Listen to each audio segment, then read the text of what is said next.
এই মুহূর্তের সবথেকে বড় খবর, এক ব্যক্তি সকাল 5টায় মারা যাচ্ছে, তারপরেও সারা দিন ধরে তাকে কবর দেওয়ার জন্য কোনো জায়গা পাওয়া যাচ্ছে না।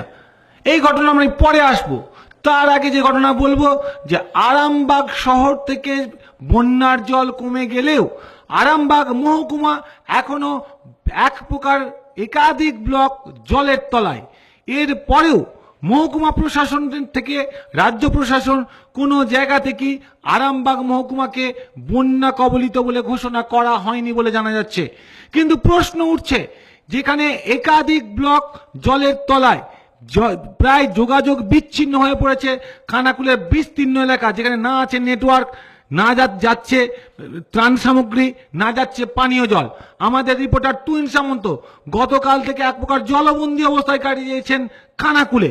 তার ক্যামেরাতে আজকে উঠে এসেছে একেবারেই এক্সক্লুসিভ ছবি। কি সেই ছবি আপনারা দেখে নিন আজ বাংলার পর্দায়।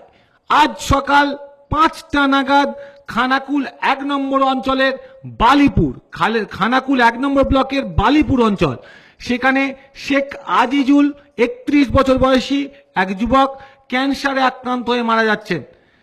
সকাল 5টা থেকে সারা দিন ধরে তাকে কবর দেওয়ার জন্য কোনো রকম কোনো জায়গা পাওয়া যায়নি। নৌকো নিয়ে দুটি নদীপথ অত্যন্ত হাই রিস্কে ঘুরে বেরিয়েছেন তার পরিবারের লোকেরা। শেষ পর্যন্ত বিকেল 5টা নাগাদ কাইবার উত্তর পূর্ব মুসলিম পাড়ায় তাকে কবর দেওয়া হচ্ছে। সকাল 5টা থেকে বিকেল 5টার পরবর্তী সময় প্রায় 12 ঘন্টা নদীপথে একজন 31 বছরের যুবকের মৃতদেহ ঘুরে বেড়ালো। কারণ কি না, তাদের কাকে কবর দেওয়ার জন্য সামান্য ডাঙা জমির প্রয়োজন ছিল। আরামবাগ মহকুমা বন্যা কবলিত বলে ঘোষণা হয়নি, কিন্তু দুঃখের বিষয় একজন সংখ্যালঘু যুবকের কবর দেওয়ার জন্য স্থান পাওয়া যাচ্ছে না। স্বাভাবিক কারণে প্রশ্ন উঠছে, তাহলে কি এর পরেও কেন আরামবাগ মহকুমা বন্যা কবলিত বলে ঘোষণা হবে না? কি বলছেন মৃত শেখ আজিজুলের পরিবারের লোকেরা, তাদের ঠিক কি বক্তব্য দেখে নেব। আজ বাংলার পর্দায় চোখ রাখুন। এরকম আছে এলাকার পরিস্থিতি খুবই খারাপ, ভয়ানক অবস্থা।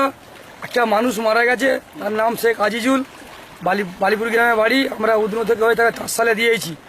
তাঁতশালে তার সৎ কাজ হয়েছে। এলাকায় বহু ঘর বাড়ি পড়ে গেছে, এলাকায় খাওয়াকে নালায়ক হয়ে গেছে, খেতে পাচ্ছে না, কেউ বেরোতে পারছে না, ওষুধ বলা একদম সব যোগাযোগ বিচ্ছিন্ন। আর আমাদের এলাকার বিধায়কের কোনো খোঁজ খবর আমরা পাচ্ছি না। হ্যাঁ, সেও কোনো যোগাযোগ করে নেই। আমরা এলাকায় খুব কষ্টের মধ্যে আছি।